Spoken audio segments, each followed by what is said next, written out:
सुल्तान सुलेमान का नाम इतिहास में एक ऐसे महान शासक के रूप में लिया जाता है जिसने न केवल तुर्क साम्राज्य को सबसे ऊंचाइयों पर पहुंचाया बल्कि न्याय, विद्वता और कला के क्षेत्र में भी अपनी अमिट छाप छोड़ी।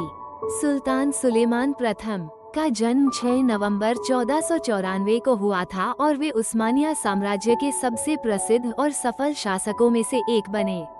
उन्होंने 1520 में साम्राज्य की गद्दी संभाली और अपनी मृत्यु तक यानी 1566 तक शासन किया। सुलेमान के शासनकाल में उस्मानिया साम्राज्य ने अपने इतिहास का सबसे सुनहरा दौर देखा। उनके शासनकाल में साम्राज्य ने यूरोप, एशिया और अफ्रीका के कुछ हिस्सों पर विजय प्राप्त की और भूमध्य सागर में अपनी शक्ति स्थापित की। सुलेमान ने बाल्कन से लेकर अरब तक अपने साम्राज्य का विस्तार किया और कुख्यात युद्धों में सफलतापूर्वक विजय प्राप्त की। उनके शासनकाल में उन्होंने हंगरी के अधिकांश हिस्सों पर विजय प्राप्त की और वियना पर हमला भी किया। उनके समय में तुर्क साम्राज्य पूर्व और पश्चिम का सबसे शक्तिशाली साम्राज्य बन गया था। सुलेमान सिर्फ युद्ध कौशल में ही नहीं बल्कि न्यायप्रियता में भी विख्यात थे।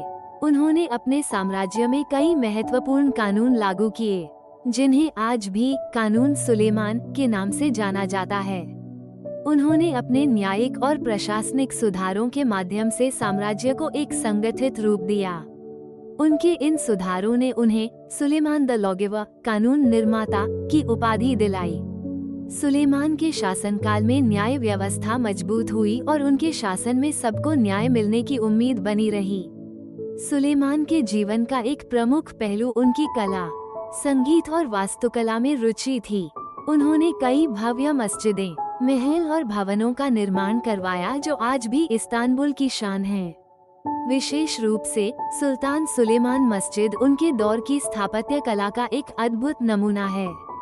इसके अलावा उन्होंने कई कला और साहित्य के संरक्षण को बढ़ावा दिया और अनेक कवियों, चित्रकारों और संगीतकारों को अपनी सेवा में रखा।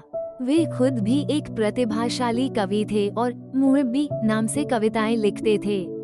उनकी कविताओं में प्रेम, न्याय और आध्यात्मिकता की गहराई देखी जा सकती है। सुलेमान की पत्नी हुर्रम सुल्तान भी उनके जीवन में एक महत्वपूर्ण भूमिका निभाती थीं।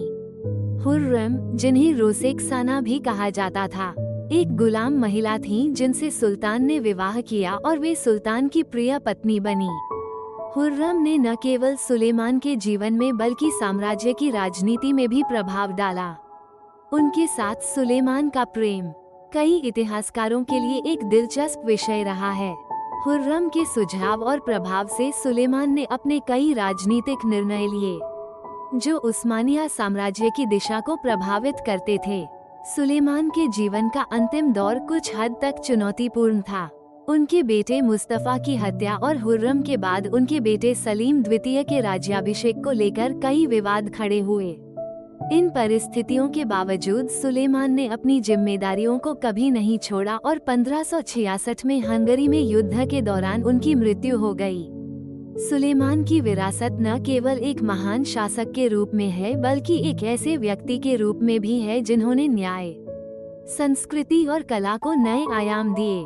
उनकी दूरदर्शिता और नेतृत्व क्षमता ने तुर्क साम्राज्य को उसकी उच्चतम सीमा तक पहुंचाया और उनके द्वारा किए गए सुधारों ने तुर्की और इस्लामी दुनिया को एक नई दिशा दी।